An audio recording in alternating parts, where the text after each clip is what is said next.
How many have you forgiven today? Chapter 23, Troubling Times.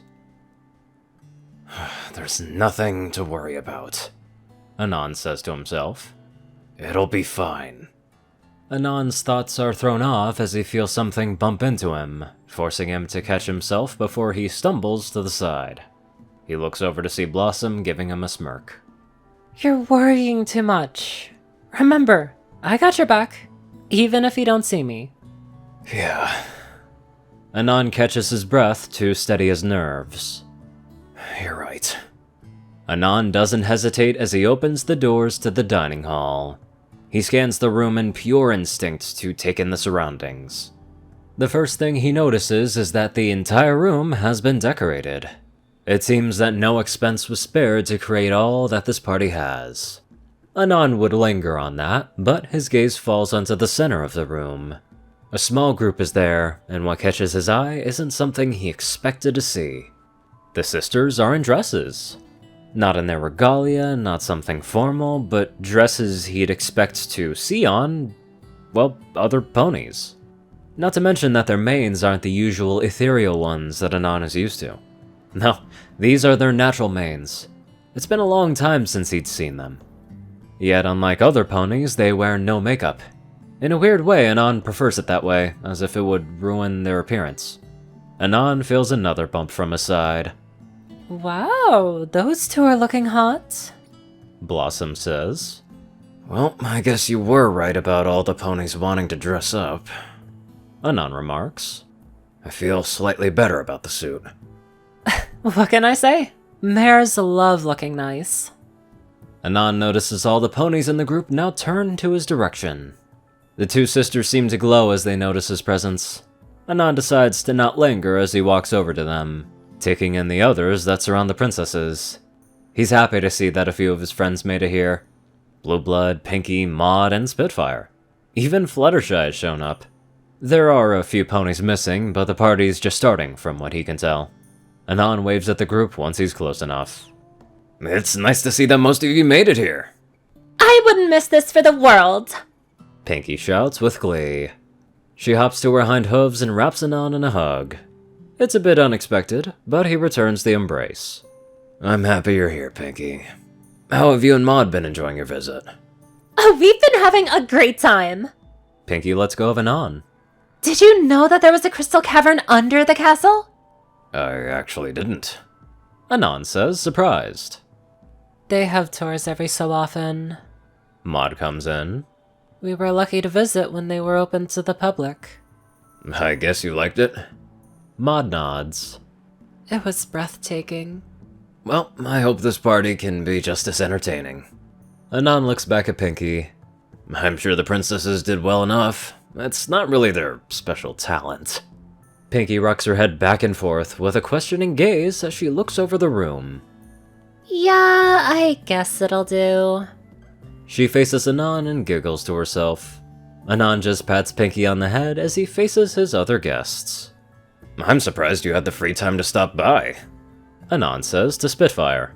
Well, we've been working hard for this past week. I think I've deserved a little downtime. Anon notices Fluttershy hiding slightly behind Spitfire. It's good to see you here too, Fluttershy. Fluttershy flinched slightly as she hides behind her mane. Thank you for inviting me. Anon then pats Blueblood on the shoulders as he's standing beside Fluttershy. Having fun? Of course! It's nice to have parties like this from time to time, he says in his royal tone.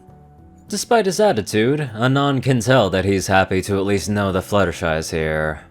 Now, the most obvious ponies. Anon can see both Luna and Celestia waiting eagerly for him to speak with them. Luna gives no pause as she steps forward to greet Anon. We thought you wouldn't show. I doubt you would let me skip out on the party. Anon jokes. That's true. So? Luna strikes a small pose. Like my dress?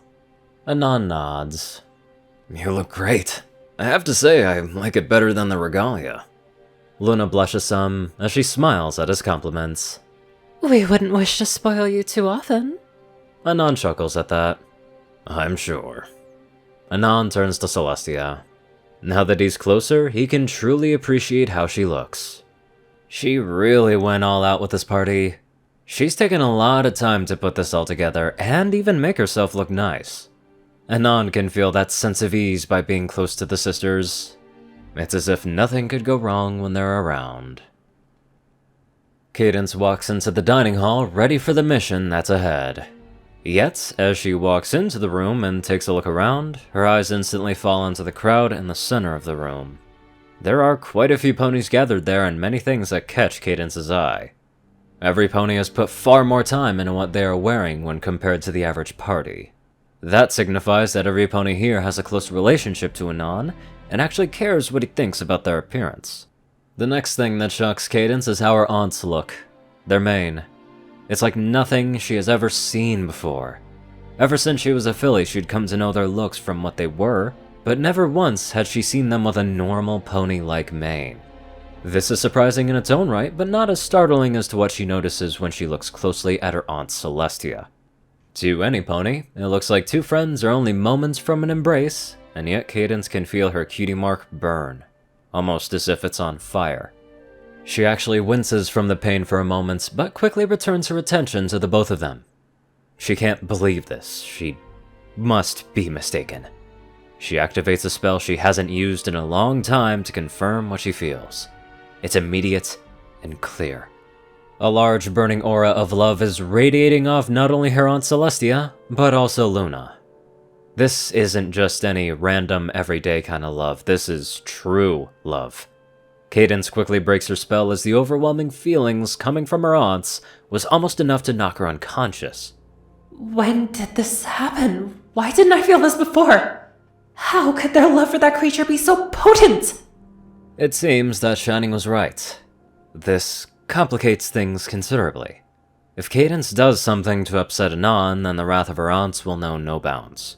She needs to play it cool, and when the right moment comes, then she will speak with Anon. That dress is a bit of a surprise. Not that I'm complaining. It looks good on you. Celestia can't help the small blush on her muzzle from Anon's compliments. Thank you. My sister helped me with it. Anon notices Celestia's ear flick towards the dining hall door as she looks past him and smiles slightly. He turns to see what she's looking at and finds something he doesn't understand at first glance. It's another alicorn, far smaller than Celestia and even Luna. Yet she stands taller than the rest of the ponies here. Pink, with no ethereal mane, that's in a tricolor pattern as opposed to the single shade the sisters have, which makes Anon think that she doesn't have an ethereal mane by default.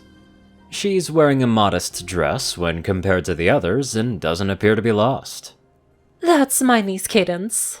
I wanted you to meet her, but she's only just arrived to Canterlot. I hope you don't mind I invited her to your party.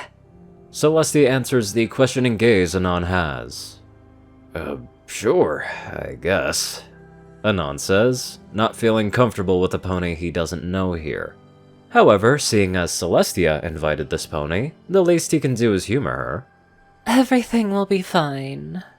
Luna comes in. We've known Cadence for a long time. I expect an explanation about this later. Anon whispers to both sisters. It's complicated, but I will not deny you the courtesy. Celestia answers. Anon calms his nerves as Cadence walks up to the group. She gives a bow to her aunts and introduces herself. Hello, every pony. I'm Princess Cadence.